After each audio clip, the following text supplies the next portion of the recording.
Vamos con los gráficos. No hay una presentación sin gráficos que se precie.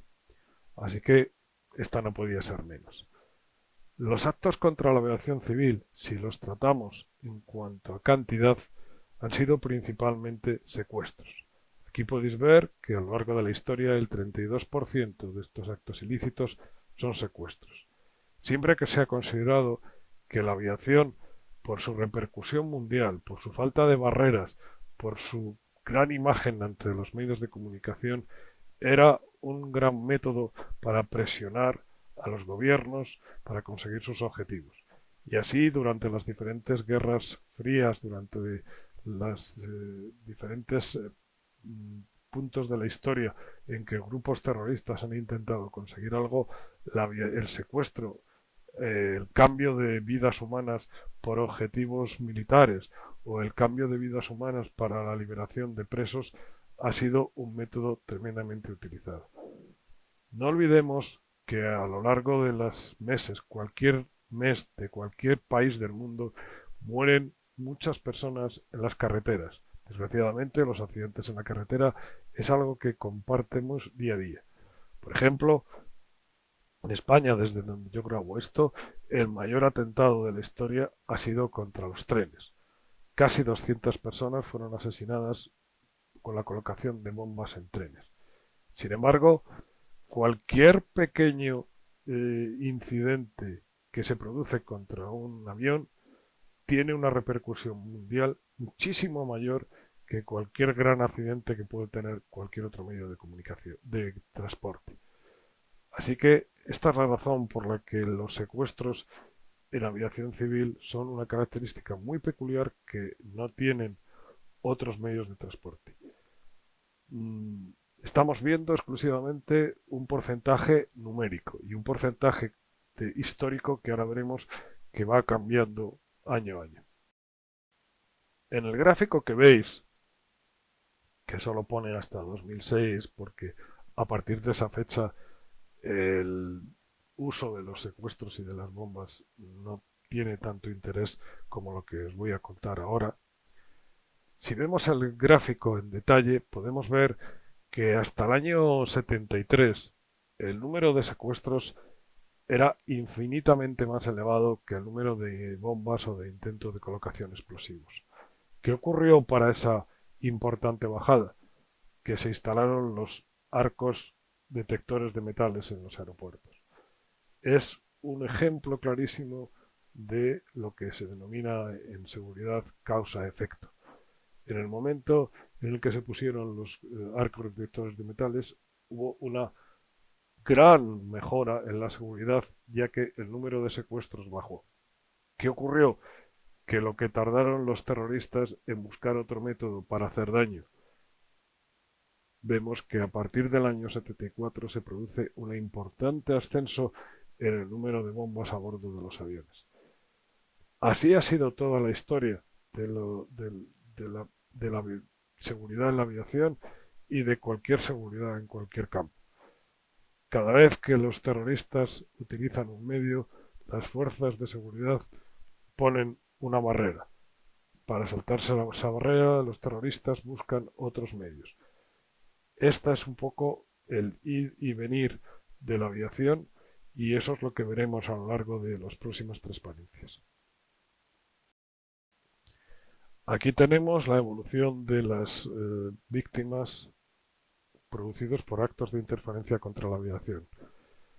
Eh, Como podemos ver aquí, comparando con el gráfico de la transparencia anterior, incluso en épocas donde ante el número de incidentes no era muy grande, el número de consecuencias era muy elevado, ya que lo que se utilizó son bombas a bordo de las aeronaves, que luego veremos en los diferentes casos más importantes, producen muchísimo más daño que los secuestros.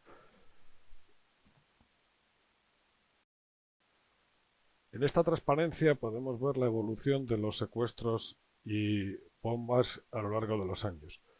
Lo importante aquí no es el macabro dato del número de secuestros y bombas que ha habido, sino la directísima relación efecto-causa que se puede visualizar. Cuando se van poniendo medidas, los terroristas buscan otras formas de ataque. Y no digamos en los últimos años, de los que hablaremos en las próximas transparencias, en los que el método de atentar ha cambiado radicalmente, con la incorporación, entre otras cosas, del terrorista suicida. En la transparencia que tenéis enfrente se reflejan unos datos importantes de las graves consecuencias que los explosivos a bordo han tenido en cuanto al número de víctimas.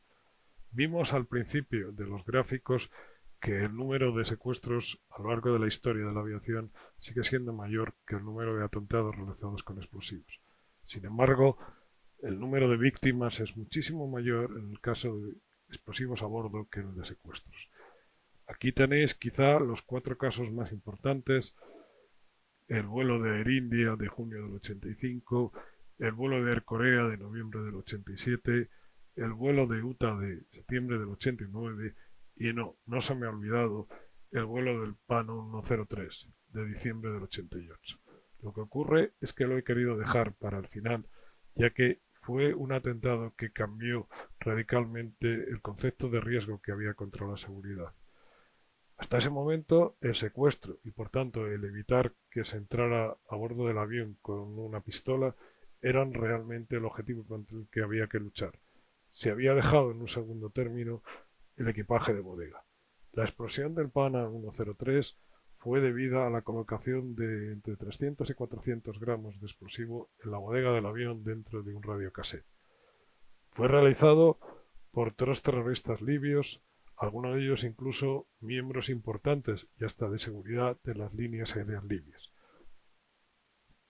Además, en aquel momento el control que había era muy pequeño y permitió que estos terroristas se bajaran del avión en el tránsito que éste realizó. Estamos hablando de un ataque realizado contra quizá el símbolo del occidente, un avión americano sobre el Reino Unido, y que la bomba fue colocada en Alemania. Para los terroristas libios aquello era lo máximo, y a partir de ese momento los países occidentales se pusieron a trabajar muy duramente en controlar el equipaje de bodega. Este es el origen de lo que ahora tenéis casi que todo el mundo en vuestros aeropuertos: la inspección del equipaje de bodega, inspección del 100% del equipaje de bodega. El PANAM 103, la transparencia lo dice todo. Fue un terrible desastre que impactó no solo por sus consecuencias, sino por su influencia sociopolítica y su impacto en el mundo occidental. Y si hablamos de algo que impactó, no podemos nunca olvidar el 11 de septiembre. ¿Quién no recuerda qué estaba haciendo, con quién estaba y dónde vio las terribles imágenes del 11 de septiembre? Bueno, no se trata aquí de andar en los detalles de lo que ocurrió. Se trata de decir, como pone la transparencia, que en la seguridad de la aviación civil hay un antes y un después del 11 de septiembre. Todo cambió a partir de esa fecha. Por ejemplo, en Europa, que la mayoría de los países estaban mirando hacia otro lado cuando, por ejemplo, Gran Bretaña insistía una y otra vez en la implantación de la inspección del equipaje de bodega. En Europa, estaba diciendo, la Unión Europea tomó las riendas de la seguridad de la aviación civil, y a partir de ese momento lo que antes eran puras recomendaciones de una organización de aviación civil que los políticos del Ministerio del Interior, del Ministerio de la Gobernación, no hacían demasiado caso, pasó a ser una norma de obligado cumplimiento de todos los países de la Unión Europea. A partir de ese momento, todos los aeropuertos europeos invirtieron miles de millones de dólares en la implantación de terribles sistemas complejos de inspección de equipaje de bodega. A partir de ese momento, todos los aeropuertos europeos se vieron sometidos a muy completas y profundas inspecciones de grupos que provenían de otros países. En resumen, a partir de ese momento la seguridad de la aviación civil pasó a ser una muy dura norma de obligado cumplimiento dentro de la normativa regional. Ya no era una norma de aquella organización de aviación civil a la que nadie se hacía caso. Lo mismo ha ocurrido en otras regiones del mundo, todo después del terrible atentado del 11 de septiembre. Como resumen de lo dicho hasta ahora, esta transparencia nos da un poco la evolución de riesgos y medidas que se han ido tomando. A partir del año 1931, que se produce el primer secuestro, los organismos internacionales de aviación civil empiezan a trabajar en el desarrollo de normativas y convenios tan necesarios en un negocio como este, en el que no hay barreras fronterizas, en el que los aviones vuelan de un país a otro y de una región a otro, donde, por ejemplo, era necesario firmar un convenio para que los secuestros no sirvieran de escapatoria de mi zona a la tuya, del lado comunista al lado occidental o del lado occidental al lado comunista. Aquellos acuerdos que sirvieron para que todos los países consideraran un delito hacer un secuestro, independientemente del que el que lo hiciera y los supuestos intereses del que lo hiciera coincidan con los de tu país. Como hemos visto en las transparencias, a partir del año 73 aproximadamente empezaron a implantarse los arcos y las máquinas de rayos X, y a partir de ese momento el número de secuestros disminuyó, ya que era bastante más difícil. Muchos de ellos realizados con armas simuladas que no en ningún momento atentaron contra la seguridad. A partir del año 88, cuando se produce la terrible explosión de la que tanto hemos hablado, del Pan Am 103, se empieza a desarrollar los proyectos de inspección de equipaje de bodega. Evidentemente, con mucha lentitud, y se conjugan con la imprescindible vinculación pasajero-equipaje.